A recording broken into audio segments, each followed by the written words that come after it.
Si, mesdames et messieurs, lancement de la VOD. Blablabla.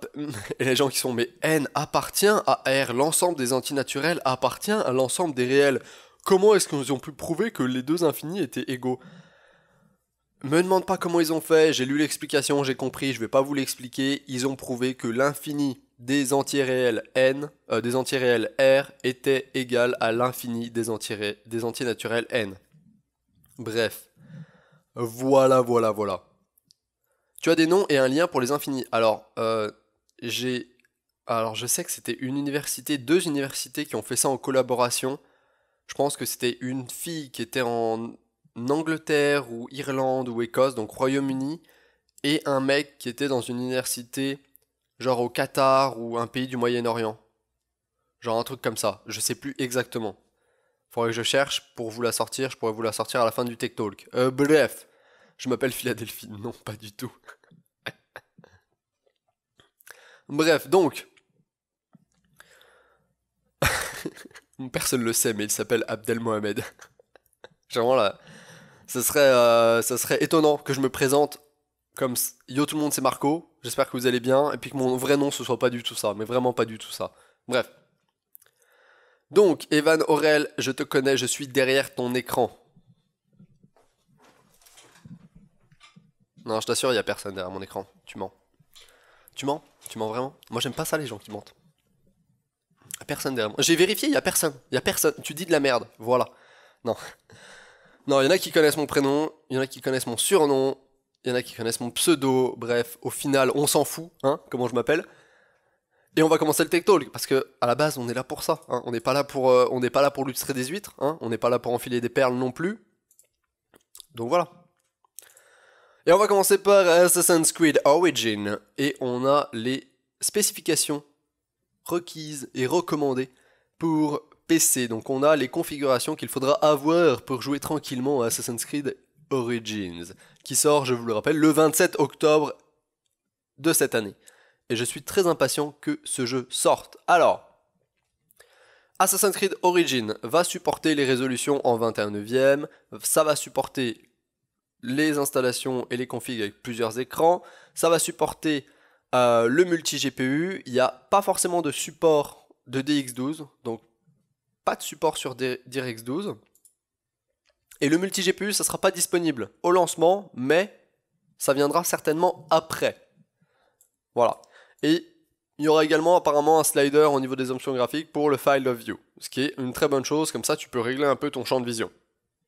Ensuite, au niveau des configurations minimum et des configurations requises, c'est quand même pas dégueu, parce que c'est pas très haut.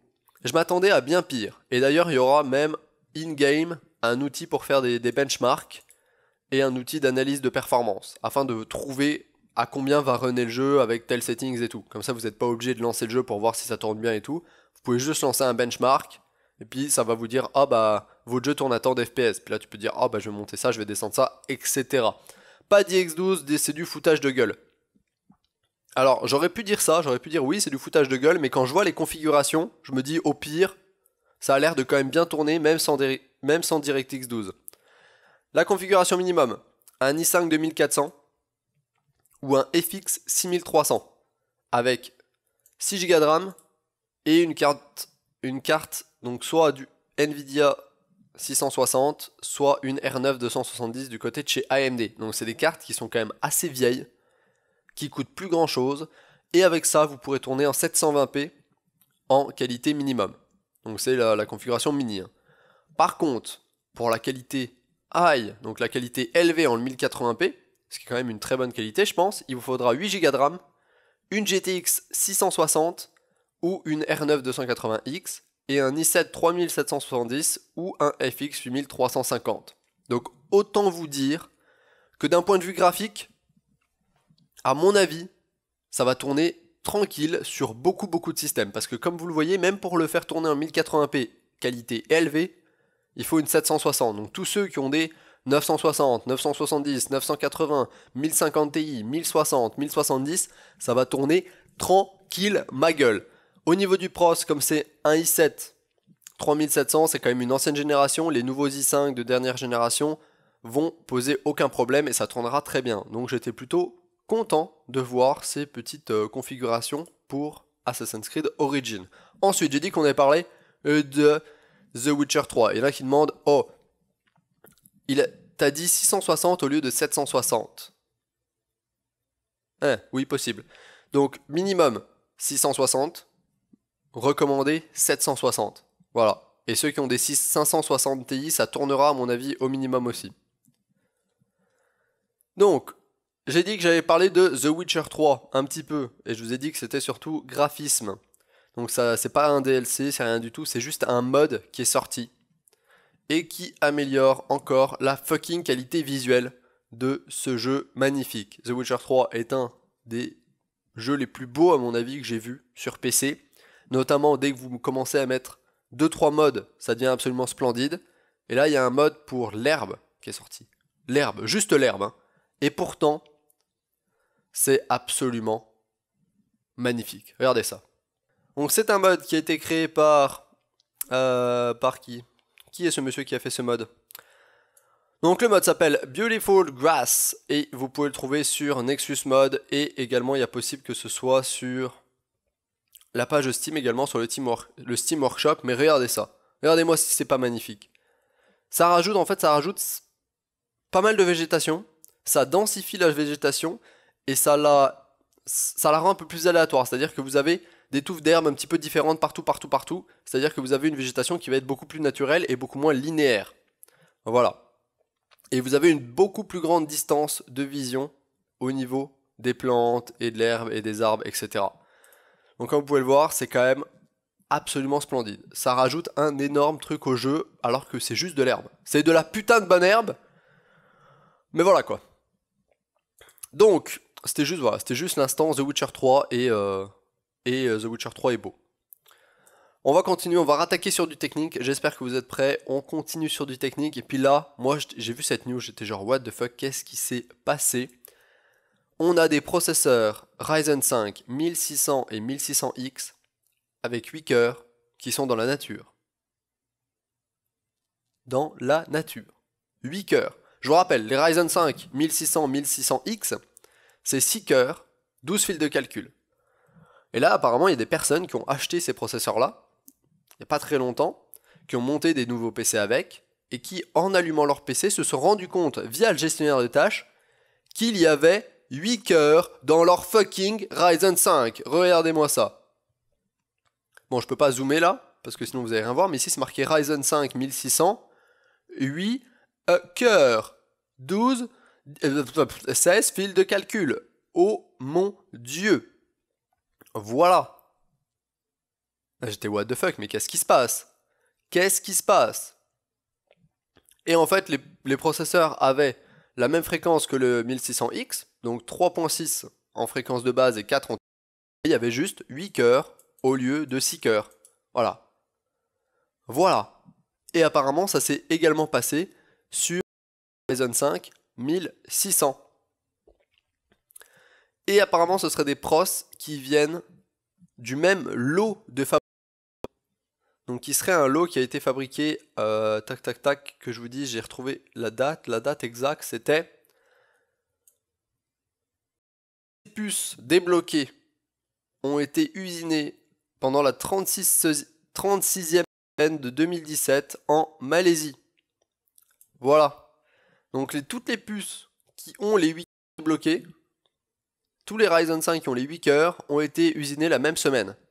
36e semaine de 2017 en Malaisie. Je sais pas quand ça tombe, mais ça doit tomber entre juillet, début août, quelque chose comme ça. Et voilà. Les mecs ont acheté un petit Ryzen 5 et se sont retrouvés avec au final un Ryzen 7. Parce que clairement, c'est la même chose qu'un Ryzen 7 au final. Qu'un 1700, qu'un 1700X ou qu'un 1800. Vous avez la même fréquence et vous avez 8 cœurs. Donc clairement, là c'est un énorme coup de chance. On a pu arriver. Parce que techniquement les pros sont vérifiés au niveau de la qualité, ils passent en test avant d'être envoyés en shipping et puis d'être vendus. Donc normalement, si il y a 5 qui a 8 cœurs, bah, c'est pas censé passer. C'est censé être arrêté au niveau de la qualité de la vérification en disant non, lui il a, on peut pas le vendre comme un Ryzen 5, lui c'est un Ryzen 7, voilà. Mais apparemment ça bypass les vérifications, genre il y a un mec qui a dit oui c'est bon, tout va bien, tout va bien. pros. Et du coup, il y a des heureux chanceux qui se sont retrouvés avec des Ryzen 5 en payant le prix pour un Ryzen 5, en fait des Ryzen 7. Ou plutôt des Ryzen 5 débloqués, quoi. C'est génial. C'est génial, évidemment, c'est génial. T'imagines? T'achètes un pros, 250 €, tu reçois un pros qui en vaut 400. Mon Dieu. Les mecs étaient contents, quoi. Qu'on se le dise. Bref, ensuite, on va parler d'Intel. On continue avec Intel. On était sur AMD, on passe sur Intel. Voilà. Intel qui ne va pas fournir les fréquences turbo par cœur. Donc en gros, Intel a décidé de masquer certaines de ces informations. Avant, ces informations étaient publiques et tu pouvais, c'était des spécifications des pros, puis ils les donnaient. Et avec les derniers pros, Intel a décidé qu'il n'allait plus donner les fréquences en turbo par cœur. Donc c'est-à-dire qu'avant, tu pouvais avoir accès aux fréquences en turbo par cœur. C'est-à-dire que tu pouvais genre savoir quelle fréquence en turbo avoir le cœur 1, le cœur 2, le cœur 3, le cœur 5, etc., etc., etc. Maintenant, tu n'auras plus accès à ça. Voilà. Tu ne connaîtras plus que la fréquence turbo max. Donc ici, c'est AnandTech qui nous a fait ça. C'est AnandTech qui a réussi à créer cette table dans laquelle vous voyez par exemple les différentes fréquences en turbo des différents cœurs. Donc pour le cœur 1, pour le cœur 3, pour le cœur 4, pour le cœur 5, pour le cœur 6. Normalement, ça, avant, c'était des données qui étaient fournies par Intel. Qui permettaient par exemple de voir à combien tu pouvais pousser chaque cœur quand tu essaies de l'overclocker. Faut savoir que quand tu overclock un pros, tu peux faire de l'overclock en overclockant tous les cœurs. C'est-à-dire que tu mets un multiplicateur par exemple à 4.6 GHz sur l'ensemble des cœurs, et tous tes cœurs vont être à 4.6, mais au bout d'un moment, tu te rends compte que ça marche pas forcément. Si tu veux aller un petit peu plus haut, faut peut-être que tu fasses de l'ajustement un petit peu plus fin, et que tu overclock chaque cœur différemment. C'est-à-dire que tu vas peut-être mettre un cœur, le premier cœur, tu vas pouvoir le mettre à 4.9, le deuxième, tu vas le mettre à 4.8, le troisième à 4.7, etc., etc., etc. Et tu vas peut-être pouvoir monter un petit peu plus haut en puissance de pros que si tu à 4.7 puis que ça crachait. Imagine, tu mets tout à 4.6, ça passe. Tous tes cœurs sont à 4.6, ça passe. Tu mets tout à 4.7, ça passe pas. Pour une raison X, ça passe pas, ça crache. Là, ce que tu fais, c'est que tu vas mettre le premier à 4.7, le deuxième à 4.7, le troisième à 4.7. Là, ça va peut-être passer. T'en as mis que la moitié à 4.7, l'autre moitié encore à 4.6. Imaginons que ça passe. Dans ce cas-là, tu peux mettre le premier. Comme ça, tu mets le premier à 4.8. Puis là, si ça passe, tu auras un cœur à 4.8, deux cœurs à 4.6, et le reste, deux cœurs à 4.7, et le reste à 4.6. C'est mieux que tout avoir à 4.6. Vous comprenez? Donc voilà, donc avant c'était un truc qui te permettait, le fait que Intel fournisse le turbo, les fréquences turbo pour chacun des cœurs, ça te permettait de te donner une indication de jusqu'à où tu pouvais monter sur chaque cœur. Et maintenant ils le cachent pour une raison obscure, on ne sait pas pourquoi, ils ont dit ça on va plus vous le donner, ils n'ont pas donné d'explication vraiment, ils disent ça vous sert à rien, on préfère que ce soit des données qui soient gardées en interne, comme ça vous savez pas comment on joue sur les fréquences de chaque cœur, quand on est en turbo. Bref, je trouve que c'est un peu un bitch move, mais bon. En attendant, on va continuer avec le 7700K et le 8700K. Non mais je vous le dis, quand le live bug, généralement c'est pas ma faute. Généralement c'est YouTube qui fait de la merde. Parce que moi j'étais sur mon propre live, puis ça se passait bien, j'étais genre ouais non, ça a l'air de tout marcher correctement, hein. Voilà. Oui, j'avais coupé le micro au passage. Donc ce que je disais, c'est qu'il y en avait beaucoup de gens qui sont offusqués comme quoi le 8700K, qui est sorti, Coffee Lake, nouvelle génération, blablabla, chipset Z370, eh bien vous ne pouviez pas le mettre sur un chipset Z170 ou Z270. C'était genre, c'est n'importe quoi, on est sur une architecture extrêmement similaire, on est sur du Coffee Lake, blablabla, et ceux qui veulent utiliser ces nouveaux pros sont obligés de racheter une carte mère. Voilà. Et ils étaient genre, non, c'est n'importe quoi. Et en fait, Intel a sorti un petit peu, pas une excuse de son chapeau, parce qu'au final, c'est pas vraiment une excuse, mais a sorti une explication de son chapeau en disant, en fait, il n'y a pas tout à fait la même configuration de pin et de socket sur les deux architectures. ce qui fait qu'on ne peut pas réutiliser les cartes mères qu'on a fait en Z170 et en Z270 pour Skylake et Kaby Lake avec les nouveaux processeurs Coffee Lake. Notamment parce que, comme vous pouvez le voir sur cette image, le chipset et le die du 7700K qui est là est plus petit que le die du nouveau 8700K. Donc les deux puces sont très très similaires, c'est-à-dire que le pros fait quasiment la même taille, il fait même exactement la même taille d'un point de vue circonférence, c'est-à-dire que le PCB en dessous fait exactement la même taille. Par contre, le die qui est juste ici, qui représente la puce en elle-même, est un peu plus grosse sur le 8700K. Donc 151 mm² contre 122 mm². Ce qui fait qu'on n'a pas tout à fait la même configuration au niveau des pins sur le socket. Ce qui fait que c'est pour ça que c'est pas compatible avec les sockets 1151. Voilà. C'est pour ça qu'on ne peut pas utiliser les mêmes cartes mères qu'on a utilisées pour Skylake et pour Kaby Lake pour mettre un processeur Coffee Lake. C'est pour ça qu'ils ont sorti une fucking nouvelle lignée de cartes mères en Z370. Donc il y a un tout petit peu plus de pins électriques qui sont actifs comparé au processeur Skylake et Kaby Lake. Donc du coup, comme on n'a pas tout à fait la même configuration, eh ben, il fallait changer le socket. Ici, vous avez la configuration des pins sur... alors attends, que ça c'est la configuration... Ça c'est la configuration Coffee Lake, des pins en Coffee Lake. Donc le VCC c'est les pins qui sont alimentés. Donc tout ce qui est en rouge c'est les pins dans lesquels il y a du courant qui passe. Le VSS c'est les pins qui sont reliés à la terre dans lequel on n'a pas de courant, enfin qui sont reliés à la terre quoi, ça va au zéro, donc c'est les VSS, c'est tous ceux qui sont en noir. Et les RSVD, j'ai aucune idée de ce que c'est, mais comme vous le voyez, ça passe de 46 à 25. On a plus 14 pins qui sont reliés à la Terre, puis 18 pins en plus qui sont reliés à une puissance électrique. Donc configuration Coffee Lake, c'est là. Et comme vous pouvez le voir, la configuration Kaby Lake est un petit peu différente. Elle est quand même un petit peu différente. Voilà. C'est pour ça qu'on ne peut pas réutiliser le même socket et les mêmes fucking cartes mères. C'est ultra chiant, mais du coup, bah, ça s'explique. Puis Intel a fait genre, bah écoute, too bad. On a changé des choses, donc forcément, il faut racheter du nouveau matos. Voilà. En attendant, d'un point de vue performance, on va parler benchmark pur et dur. D'un point de vue performance, les nouveaux processeurs Coffee Lake, donc le 7000, je me trompe à chaque fois, hein, c'est impossible à dire. Le 8700K, le 8600K et même le 8400, donc les i7 et les i5 de chez Coffee Lake, ont des performances qui sont plutôt bonnes. Je les qualifierais même d'excellentes. Donc de tous les benchmarks que j'ai vus, on a des résultats qui sont assez impressionnants par rapport soit à l'ancienne génération, soit aux concurrents directs que sont les AMD Ryzen. Parce qu'au final, Intel a augmenté un petit peu le nombre de cœurs sur ses pros, ce qui fait qu'on est passé sur 6 cœurs sur les i5, sans hyperthreading, donc 6 cœurs logiques, 6 cœurs physiques, et sur les i7 on est passé à 6 cœurs physiques et 12 cœurs logiques, donc 12 fils de calcul. Donc comme ça on se rapproche un petit peu de ce que fait Ryzen 5 et Ryzen 7. Et bien, en se rapprochant un petit peu, au final, on a toujours par exemple sur 3D Mark, on est sur 3D Mark TimeSpy.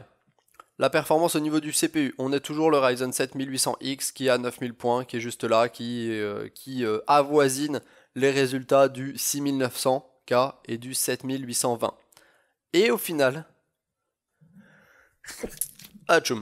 on a notre petit 8700K qui est ici, en version standard et en version OC juste là, qui vient chatouiller le 1800X. Donc on est à 200 points de différence, 8102 contre 8300. Et dès qu'on l'overclock, on passe à 9200. Donc clairement, là vous avez un processeur qui a 6 cœurs, là vous avez un processeur qui a 8 cœurs. Et le 8700 vient limite le battre. Donc au niveau des prix, on est à peu près au même prix. Donc que ce soit pour le Ryzen 7 1800 ou le i7 8700K, ça coûte tous les deux vont coûter 380 € grosso modo. Mais on a 2 cœurs en moins sur le 8700K et pourtant il parvient à égaler les performances du 1800X de chez AMD. Et il parvient à battre sans trop de problèmes le 1700X toujours de chez AMD. Donc comme vous pouvez le voir, on a des performances qui sont assez impressionnantes.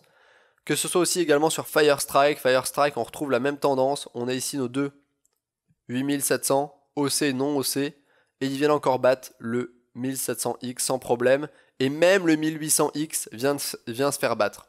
On a un score qui est inférieur. Sur Blender, l'histoire va être exactement la même.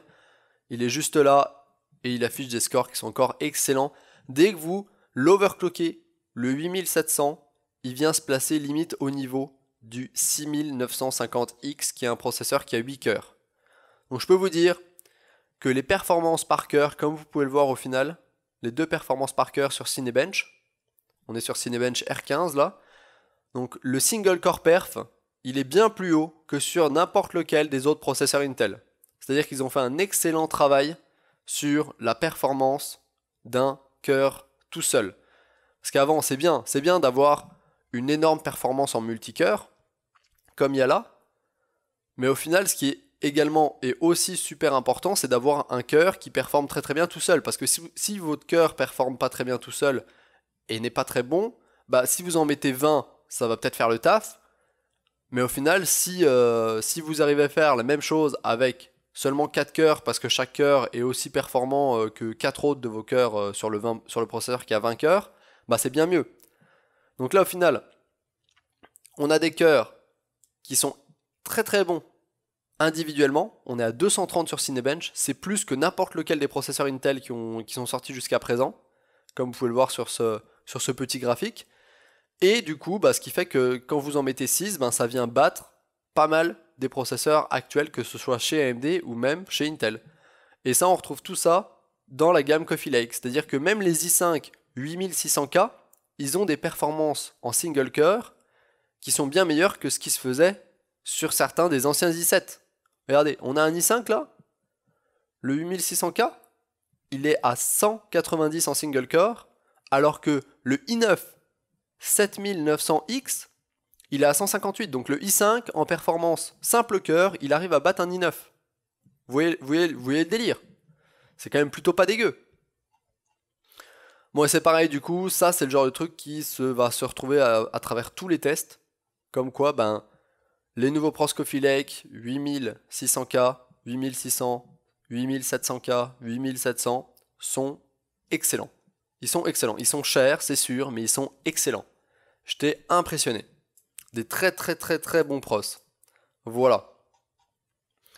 Et en plus, ils essayent de faire encore mieux parce qu'on a certains des pros qui vont venir avec des petites modifications, voire même des très grosses modifications.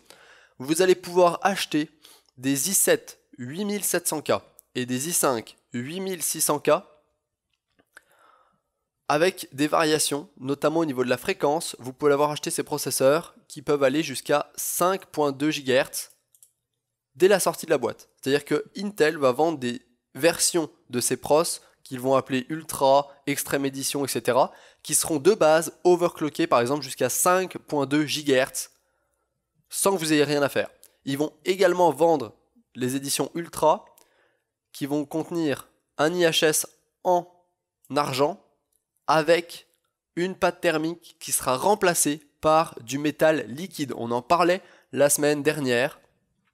Ils vont vendre des séries de processeurs Coffee Lake 8700K et 8600K avec une coque, donc un IHS, c'est le dessus l'IHS qui sera en argent, et la pâte thermique, plutôt que ce soit de la pâte thermique standard dégueulasse, ils vont la remplacer par du métal liquide pour que la dissipation de la chaleur soit plus efficace et que ce soit un petit peu plus performant. Et tous ces processeurs seront overclockés de base à 5.2 GHz. Je sais pas si vous vous rendez compte, mais 5.2 GHz, c'est énorme. C'est énorme. Donc comme vous pouvez voir, on va avoir ça sur le 8700, donc l'édition Ultra, qui va venir avec un IHS, donc c'est la partie qui couvre le processeur, qui va être en argent à 99,9%, avec du métal liquide à l'intérieur plutôt que de la pâte thermique, et une fréquence à 5.2. Voilà. Et forcément, le prix va être très très cher. Ça a été spoté, je pense, sur un site allemand. Et comme vous le voyez, on a le 1700K 5.2 GHz, on est à 870 euros. À 5.1, on est à 750 euros. Et vous avez toutes les différentes éditions qui sont disponibles. Ça s'étend de 450 euros pour la version à 4.8 GHz jusqu'à 850 euros pour la version à 5.2. Voilà. Et c'est pareil également pour le. Je pense qu'il y a aussi le 8600K qui a droit. Les i5 qui ont droit également. Et ça va jusqu'à 600 euros. De 330 jusqu'à 600 euros pour ces éditions custom des processeurs Coffee Lake. C'est la première fois qu'Intel fait ça. Je pense que c'est une des premières fois qu'Intel fait ça. Je trouve que c'est intelligent de leur part parce qu'ils proposent quand même des pros qui sont un petit peu différents et ils proposent un truc qui n'a pas vraiment été fait sur le marché. Parce qu'avant, si jamais tu voulais remplacer la pâte thermique et mettre du métal liquide et tout, il fallait que tu le fasses toi.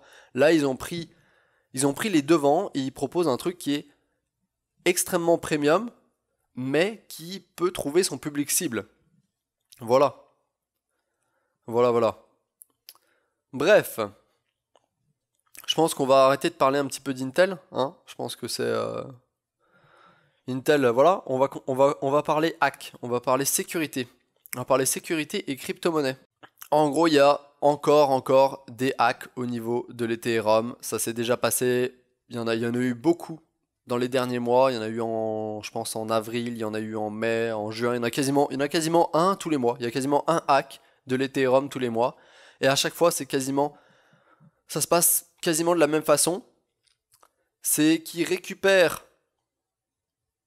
de l'argent qu'il y a sur des comptes, ils le copient sur d'autres comptes, parce que les comptes sur lesquels ils les récupèrent se basent, je pense, sur l'ancienne norme de sécurité. Et du coup, ils les récupèrent directement, ils récupèrent les clés, puis ils les copient. Ils copient le porte-monnaie sur un autre compte. Et ensuite, du coup, ils ont l'argent qui est sur un autre compte, qui est sécurisé, qui est pas récupérable. Voilà. Bref, faites attention à votre portefeuille d'Ethereum si jamais vous utilisez des crypto-monnaies. Faites gaffe à vous. Donc c'est notamment par rapport à des compagnies qui utilisent ça et qui forcément ne mettent pas à jour leur système. Voilà. Ils utilisent des astuces qui sont extrêmement simples. Par exemple, utiliser d'anciens mots de passe qui ont été jetés. Des mots de passe poubelles et des mots de passe qui ont été utilisés, machin, et qui sont recyclés, qui reviennent, ils les utilisent, ils les copient, puis ils rentrent dans les portefeuilles, puis bref. C'est pas des trucs qui sont très durs, à mon avis, c'est une histoire de timing et d'information, mais bref, l'Ethereum se fait encore hack, c'est la merde. Voilà. Et on continue avec les hacks. Il y a un petit moment, c'était il y a 4 ans, Yahoo avait été hacké.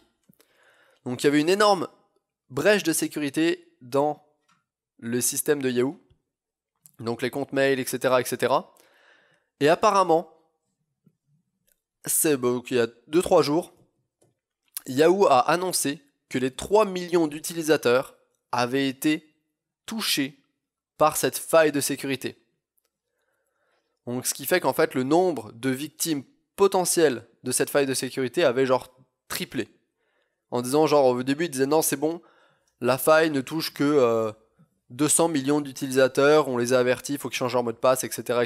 Et au final, il n'y a pas très longtemps, ils ont dit non, en fait, on s'est trompé. La faille de sécurité a touché l'ensemble des 3 milliards d'utilisateurs. Voilà. Donc, tous les comptes utilisateurs qui étaient sur Yahoo ont été compromis dans la dernière faille de sécurité. Et du coup, je vous recommande de changer votre mot de passe Yahoo, même si vous vous en foutez, si jamais vous utilisez Yahoo. Parce qu'on ne sait jamais. On ne sait jamais. Ensuite.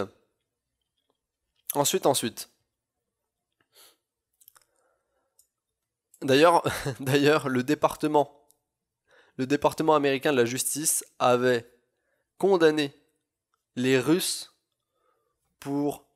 qui ont sponsorisé et backé financièrement le hack de Yahoo. Parce que Yahoo, je pense que ça appartient à Verizon. C'est ça. Ça appartient à Verizon, qui est une compagnie américaine de télécom. Et je pense que du coup, les Russes avaient voulu. C'était les Russes qui avaient payé. Il semblerait que ce soit les Russes qui aient payé pour le hack de Yahoo. Bref. Les datas qui sont potentiellement compromises, ça peut être des numéros de téléphone, des dates de naissance, des questions de sécurité et leurs réponses, et des mots de passe hachés, donc des mots de passe cryptés. Des mots de passe cryptés. Ensuite, on a une autre faille de sécurité. Cette semaine, on parle faille de sécurité. Il y a une faille de sécurité aux États-Unis. Je ne sais pas si vous en avez entendu parler, mais c'était une faille de sécurité énorme qui a touché le système Equifax, qui est en fait un système gouvernemental qui gère notamment tout ce qui est numéro de sécurité sociale, etc. de tout l'ensemble des Américains. Et apparemment, il y aurait encore plus de personnes touchées par ce hack que ce qu'ils avaient potentiellement estimé. C'est-à-dire qu'en gros, il y aurait les données d'environ 140 millions d'Américains qui auraient été touchés par ce hack majeur.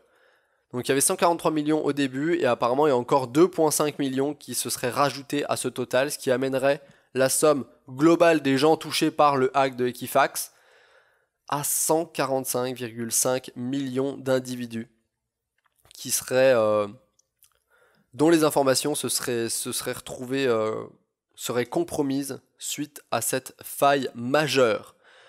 Donc, notamment, à cause de cette faille majeure du système de sécurité américain, la Maison Blanche, donc on enchaîne, hein, c'est des news qui se suivent les unes aux autres, la Maison Blanche penserait à changer les numéros de sécurité sociale. Parce qu'en gros, la faille de sécurité d'Equifax permettait aux gens qui avaient accès aux informations, du coup, de récupérer les noms, les prénoms des personnes, leur adresse, leur numéro de téléphone, avec également leur numéro de sécurité sociale. Et je peux vous dire que quand vous avez le nom, le prénom de la personne, la date de naissance, où ils habitent et le numéro de sécurité sociale, vous pouvez faire beaucoup en matière d'espionnage et de vol d'identité. Que ce soit espionnage, vous pouvez faire de l'usurpation d'identité, etc.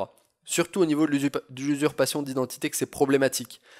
Vous appelez quelqu'un, vous appelez genre un service médical, vous appelez d'autres trucs, les gens ils peuvent vous demander votre numéro de sécurité sociale parce qu'ils se disent au moins ça c'est le genre de truc avec lequel on peut identifier la personne, il n'y a que la vraie personne qui sera son numéro de sécurité sociale.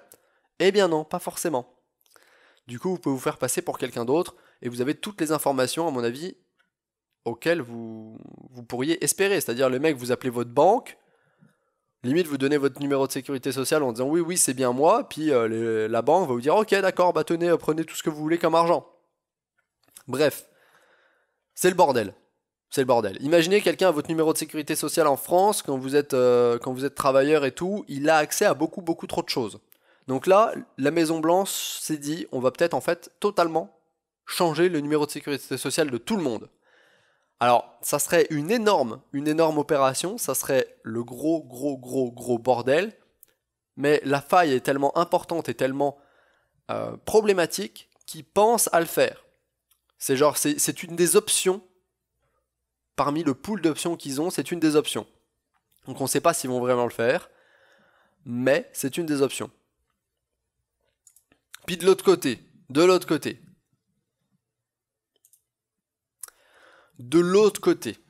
on a HP, donc Hewlett Packard, une entreprise, hein, vous connaissez tous HP je suppose, qui apparemment aurait laissé la possibilité à la Russie de tester du code source d'un système de défense utilisé par le Pentagone américain.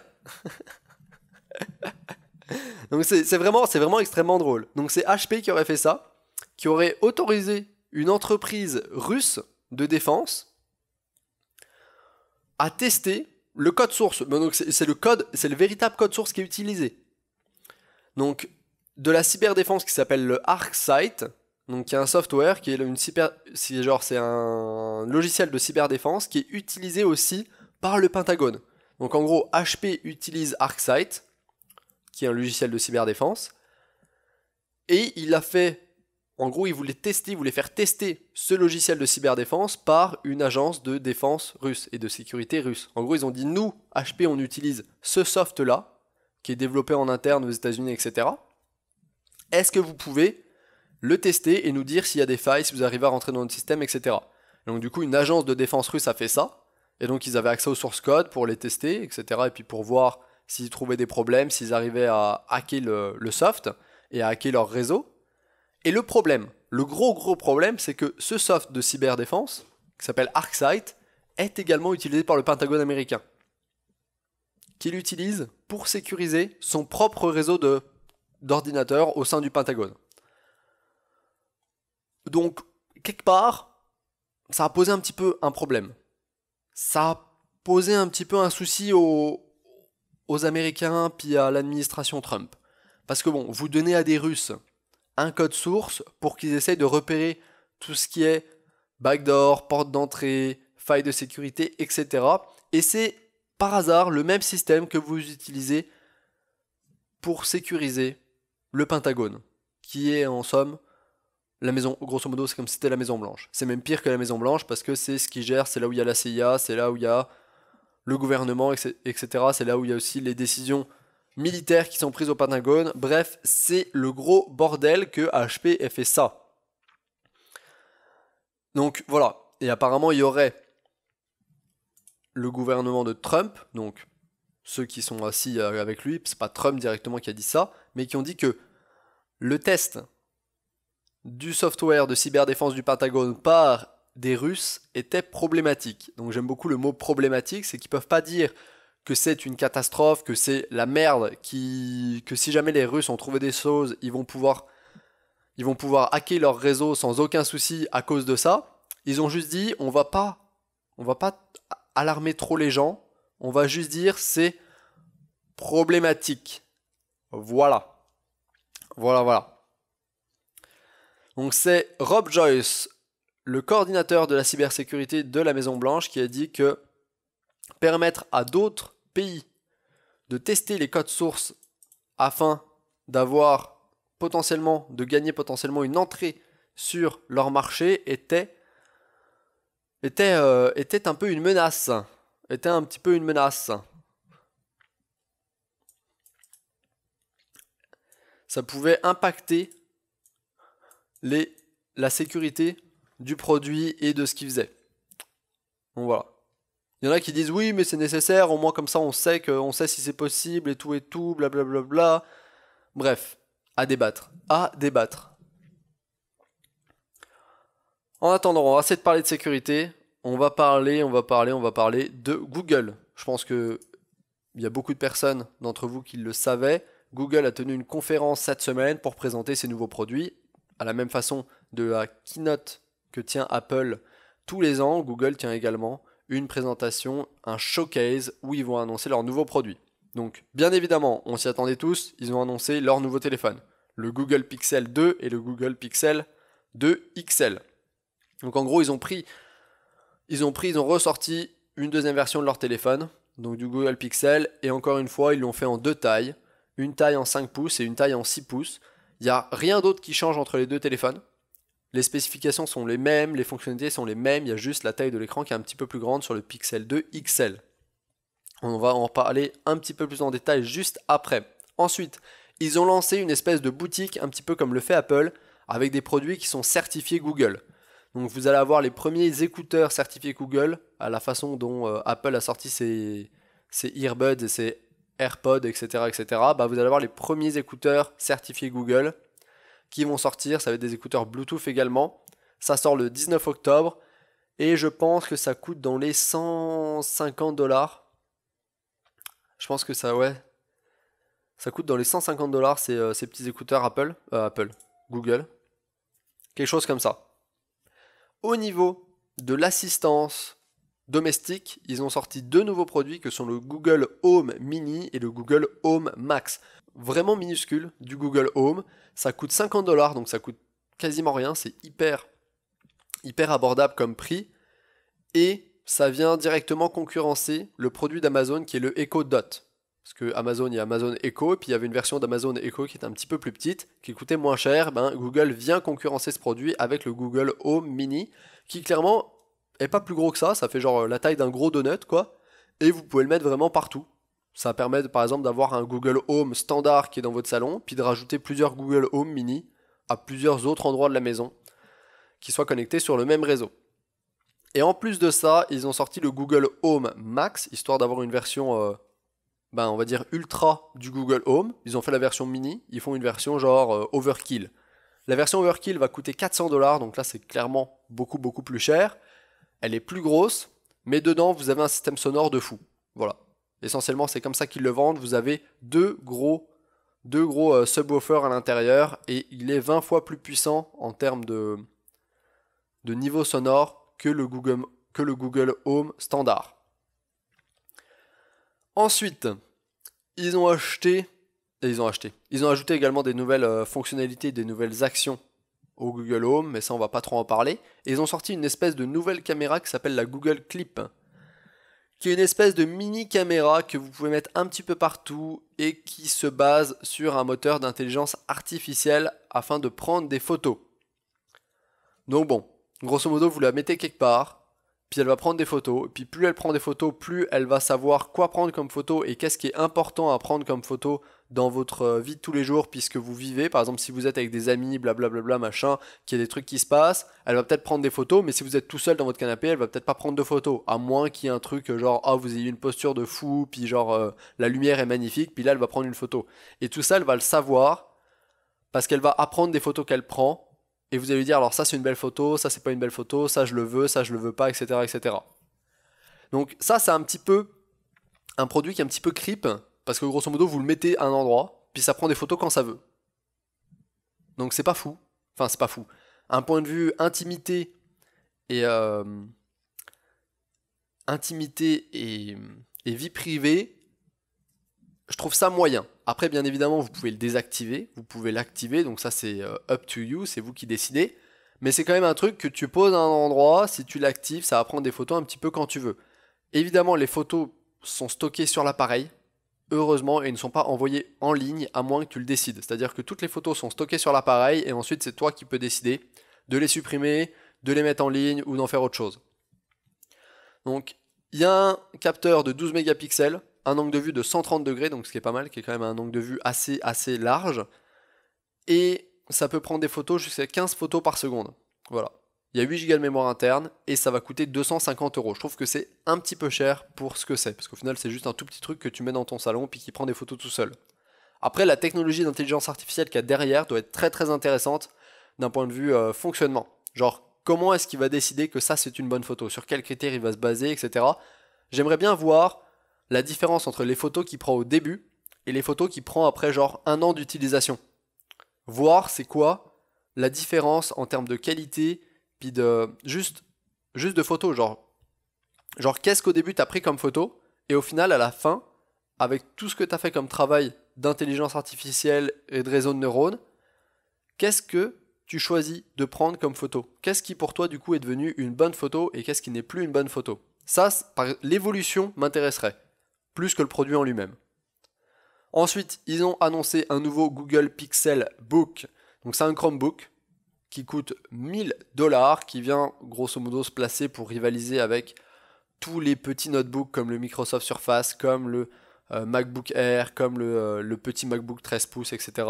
Vous avez un écran de 12.3 pouces qui fait du Quad HD, donc vous avez une excellente résolution. Je pense que c'est du Quad HD, donc ça doit être un écran 4K, je pense. Vous avez jusqu'à 10 heures d'autonomie, vous pouvez mettre un i5 ou un i7 dedans, jusqu'à 512 Go de SSD en mémoire NVMe, donc c'est extrêmement rapide. Et vous pouvez mettre jusqu'à 16 Go de RAM, je pense. Voilà.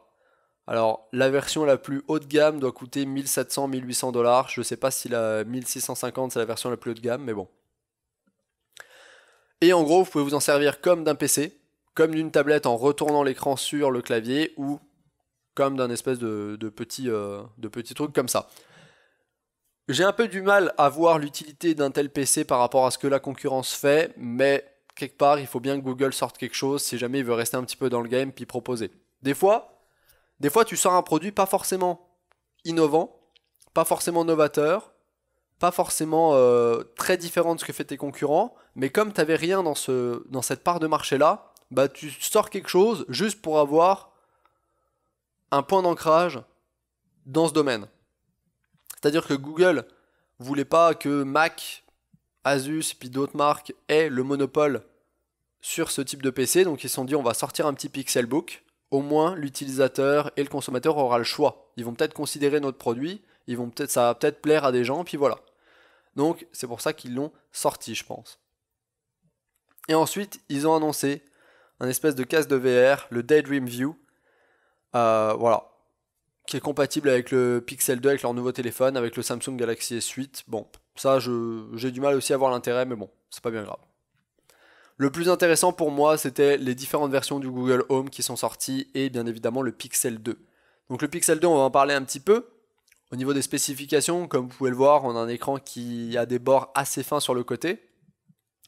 Les bords sont un petit peu plus prononcés sur le haut. On retrouve le haut-parleur en haut, la caméra frontale ici. L'empreinte digitale est toujours présente et se situe toujours à l'arrière du téléphone. Donc comme d'habitude, ici là, comme sur la première version. On a un capteur photo à l'arrière simple, un flash à l'arrière, puis deux autres capteurs si jamais vous voulez mettre un autre objectif. Ça va être un truc, en fait, c'est des pins de contact et vous pouvez brancher des espèces de petits appareils modulaires sur votre Google Pixel. Donc j'aurais aimé voir par rapport au Google Pixel 1 une double caméra, comme il se fait sur beaucoup de smartphones haut de gamme. Donc d'un point de vue des spécifications, parce qu'au final c'est surtout ça qui est intéressant, le Pixel 2, on est sur du Snapdragon 835. Donc que ce soit le 2 ou le 2 XL. Comme je vous le dis, les deux téléphones Pixel 2, grosso modo c'est les mêmes spécifications, il y a juste la taille qui change et également les couleurs. On est sur donc des processeurs quad-core qui tournent à 2.34 GHz. Les processeurs sont légèrement différents au niveau de la fréquence, excusez-moi. On a des écrans qui sont OLED avec des résolutions de 1920 par 1080 pour le premier et le deuxième a une résolution un petit peu plus élevée, notamment parce qu'il a un écran de 6 pouces et que celui-là a un écran de 5 pouces. Donc forcément, ils ont pris un écran d'1 pouce ils prennent un écran plus grand, donc ils augmentent la résolution. Le GPU c'est le même, on a 4 Go de RAM des deux côtés. Ça vient en deux versions, 64 ou 128 Go. Forcément, les dimensions sont pas tout à fait les mêmes parce qu'il y en a un qui est plus grand que l'autre. Les caméras, on a une caméra à 12,3 millions de pixels avec une ouverture en 1.8. Ça, c'est excellent, l'ouverture 1.8. C'est ce qu'on retrouve également sur l'iPhone 8, l'iPhone X et l'iPhone 8 Plus. La caméra frontale est en 8 millions de pixels avec une ouverture en 3.2 pour le Pixel 2 et 2.4 pour le Pixel 2 XL, qui est un petit peu moins bon que ce que fait l'iPhone. Et au niveau des batteries, on est sur du 2700 mAh pour le Pixel 2 et 3500 pour le Pixel 2 XL. Voilà. Donc des spécifications qui sont en somme assez classiques de ce qu'on trouverait sur un téléphone haut de gamme à l'heure actuelle. C'est à peu près ce qu'on retrouve également sur le Samsung S8. Et comme vous le voyez, c'est un petit peu près ce qu'on retrouve sur les iPhone 8 Plus et même l'iPhone X. Voilà. Reste à voir ce que ça va donner en utilisation. On va continuer à parler de téléphone et cette fois-ci on a OnePlus avec la sortie du OnePlus 6 qui se fera certainement dans un an, enfin peut-être pas dans un an, peut-être un peu moins. Mais grosso modo OnePlus a décidé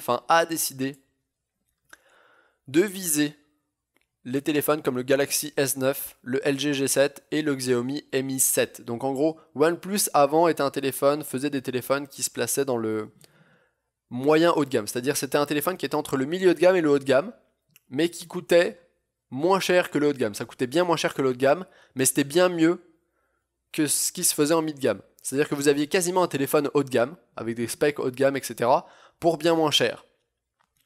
Mais il ne se plaçait pas en concurrent direct des téléphones comme l'iPhone, comme les gros smartphones de chez LG, comme le Samsung S8, comme le Samsung S7. Le 5T, il vient pas directement concurrencer le Samsung Galaxy S8. Par contre, apparemment, avec le OnePlus 6, ils aimeraient venir chatouiller la concurrence au niveau du très très haut de gamme. Et d'ailleurs, ils planifieraient une sortie avancée, donc parce que le 5T, je pense qu'il est sorti en juin. Moi, je m'attendais à ce que le 6 sorte en juin l'année prochaine, en juin 2018, mais apparemment, il pourrait faire une sortie beaucoup plus rapide, c'est-à-dire je pense peut-être vers Noël ou un petit peu genre en janvier, février 2018. Et le OnePlus 6 aurait pour but de venir concurrencer directement les téléphones très très haut de gamme de chez Samsung, de chez LG et de chez Xiaomi. Bon voilà, donc au niveau des spécifications, on n'en a aucune idée, mais on sait juste que le plan de OnePlus, c'est ça. Sortir un téléphone début 2018 qui viendrait concurrencer le très très haut de gamme. Voilà.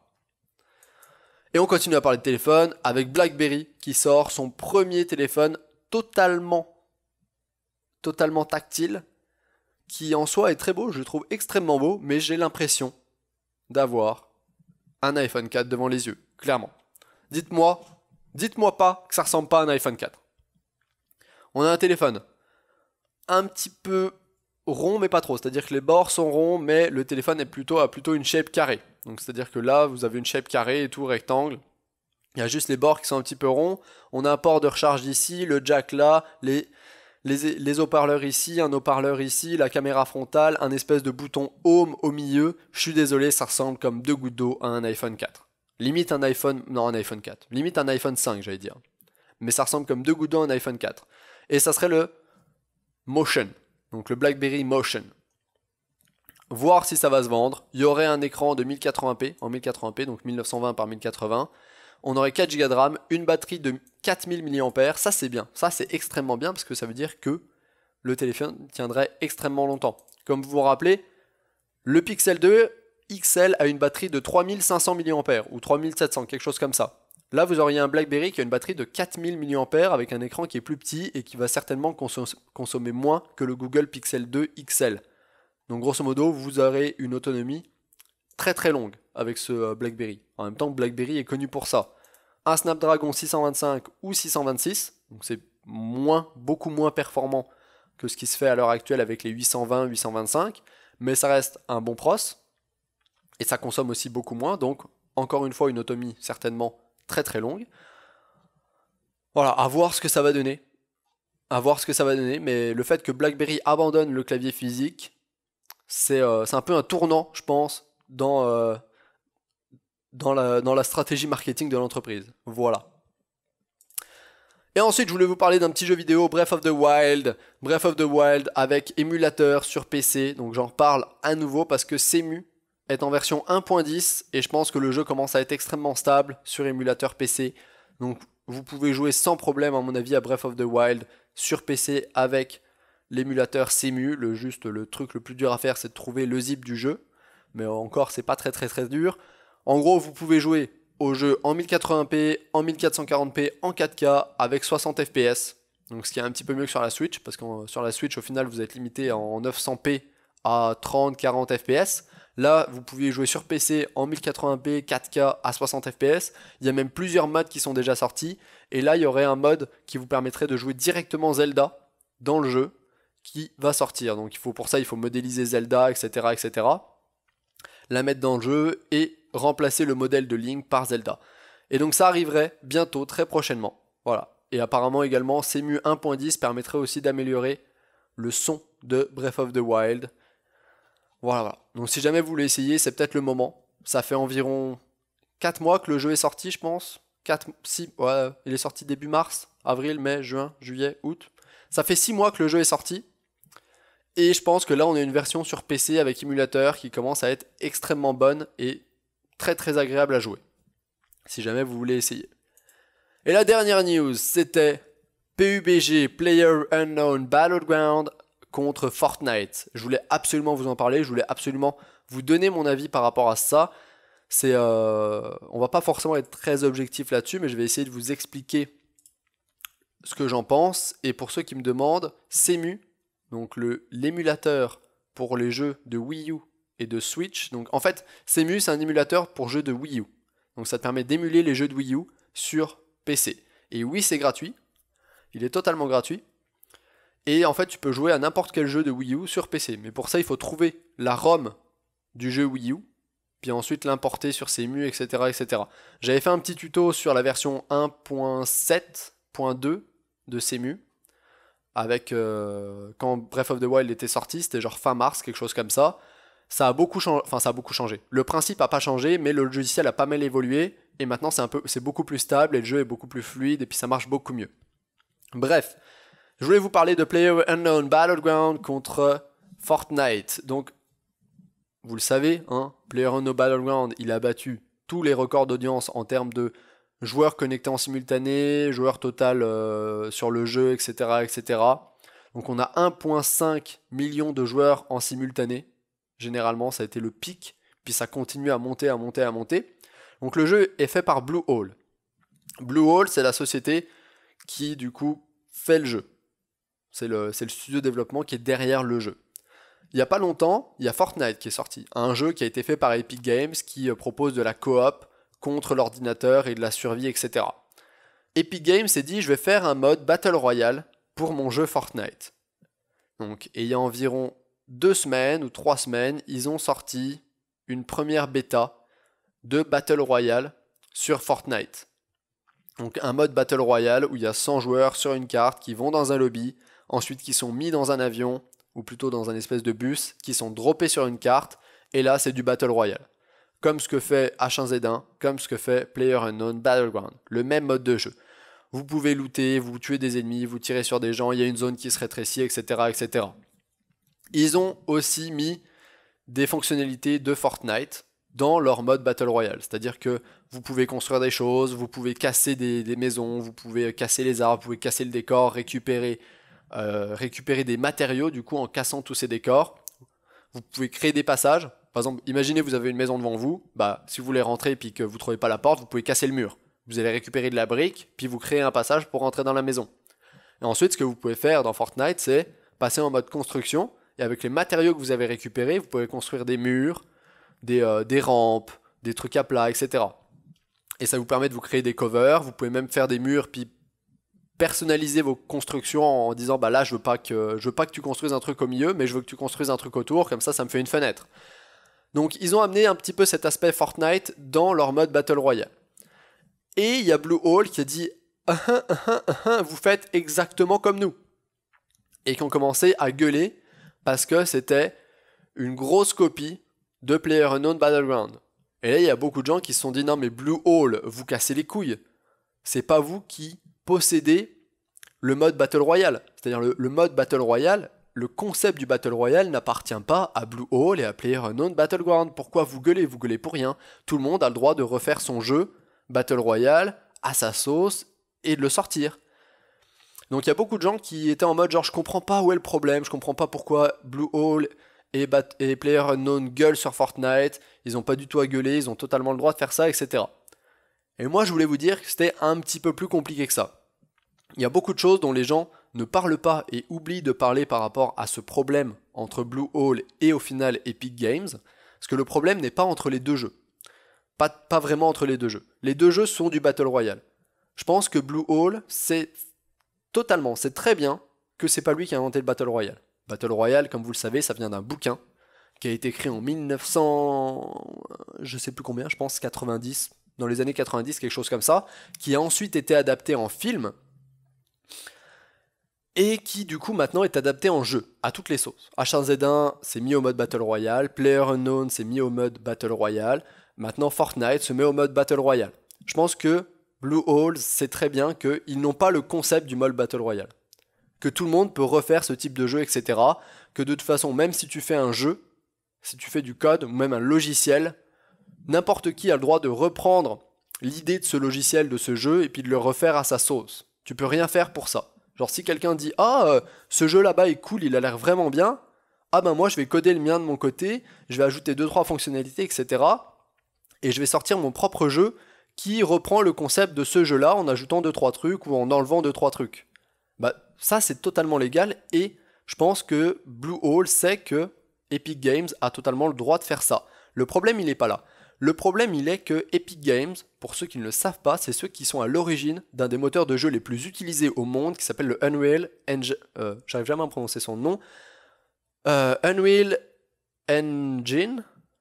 Oui c'est Engine 4. Donc le UE4. Unreal Engine, pour ceux qui le prononcent à la française, Unreal Engine 4. Donc, Et aussi Unreal Engine 3, etc. C'est ceux qui ont fait ils ont aussi fait les versions précédentes, hein. Et ce jeu, c'est comme Unity. C'est utilisé dans beaucoup de jeux. Ce moteur de jeu, excusez-moi, c'est comme Unity, c'est utilisé dans beaucoup de jeux. Et donc en gros, Bluehole, qui est une nouvelle compagnie, qui n'a jamais fait de jeu auparavant, ou très peu, ils ont besoin d'un moteur de jeu. Développer un moteur de jeu, c'est très cher. Quand tu es une nouvelle compagnie qui lance un jeu, qui veut se lancer dans le jeu vidéo, etc., ce que tu fais, c'est que tu achètes un moteur de jeu, et que tu utilises ce moteur de jeu pour développer ton jeu. Donc tu vas acheter Unreal Engine, tu vas acheter Unity, etc. et tu vas développer ton jeu avec ça, parce que ça te coûte bien moins cher. Donc c'est ce qu'a fait Bluehole. Bluehole a approché Epic Games, ils ont dit on va faire un jeu, est-ce qu'on peut utiliser Unreal Engine? Epic Games a dit oui. Et là ce qui s'est passé, c'est comme le jeu était assez complexe, qu'il y avait beaucoup de développement à faire, que c'est un gros jeu PlayerUnknown, et bien Bluehole s'est dit on va travailler conjointement avec Epic Games, c'est-à-dire que on va travailler, nos développeurs de Bluehole vont travailler avec les développeurs de Epic Games pour créer le jeu. C'est-à-dire que si jamais il manque des choses dans le moteur de jeu, eh ben on va travailler directement avec les développeurs du moteur, donc de Epic Games, pour qu'ils nous rajoutent ces fonctionnalités dans le moteur pour qu'on puisse les utiliser dans notre jeu. Donc ce qui s'est passé certainement, c'est que Bluehole a dû payer le développement de certains aspects du jeu à Epic Games. Donc, par exemple, genre, oh, on a besoin d'avoir des trucs qui gèrent le loot de façon aléatoire. Genre une fonction, n'importe quoi. Je dis n'importe quoi, mais je pense qu'il y a des trucs comme ça. C'est pas des trucs sur le concept et tout qu'ils ont payé. Non, ça, c'est pas ça. C'est genre des trucs qui physiquement, ils devaient ajouter à leur jeu, mais qu'il n'y avait pas de truc préfet dans le moteur pour gérer ça. Et du coup, ils ont dû payer le développement de ces fonctions pour pouvoir les utiliser dans leur jeu. Genre peut-être le moteur physique des voitures, j'en sais rien. Plein de choses. Et du coup, Bluehole a certainement dû payer Epic Games. Epic Games a développé ces fonctionnalités parce que Bluehole les avait demandées pour les donner à Bluehole qui les utilise sur PlayerUnknown Battleground. Le problème, en fait, ce qui se passe, je pense, c'est que 6 mois plus tard, Epic Games s'est dit on va faire un Battle Royale dans Fortnite. Et là, en fait, ce qu'ils ont fait, c'est qu'ils ont repris tout le travail qu'ils avaient fait conjointement avec les développeurs de Bluehole pour PlayerUnknown. Ils ont pris tout ce travail-là, potentiellement du travail pour lequel Bluehole a payé, et ils l'ont réutilisé dans Fortnite. Et le problème, il est plus là, je pense. Il n'est pas sur le concept. Le concept, on s'en fout. Et je pense que Bluehole s'en fout aussi du concept. C'est plus, par exemple, le fait qu'ils ont travaillé directement avec Epic Games sur le développement du jeu pour développer des fonctionnalités et créer des fonctionnalités dans le jeu dont ils avaient besoin, en disant genre, nous, notre communauté voudrait ça, est-ce que c'est implémentable? Ils vont voir Epic Games dit oui, ça on peut vous le faire, vous nous donnez 10 000 $, on vous le fait, ok, on vous donne 10 000 $, vous nous faites cette fonctionnalité, comme ça nous on peut l'utiliser dans notre jeu. Et le fait qu'après Epic Games disent ok, on a fait cette fonctionnalité pour Bluehole, oui, ils nous ont payé 10 000 $, on va changer 2-3 trucs, mais on va grosso modo reprendre la fonctionnalité qu'on a fait pour eux, ils nous ont payé pour cette fonctionnalité, ils nous ont payé pour la faire, on va la reprendre, puis on va la réutiliser dans notre jeu, parce que du coup on l'a déjà faite.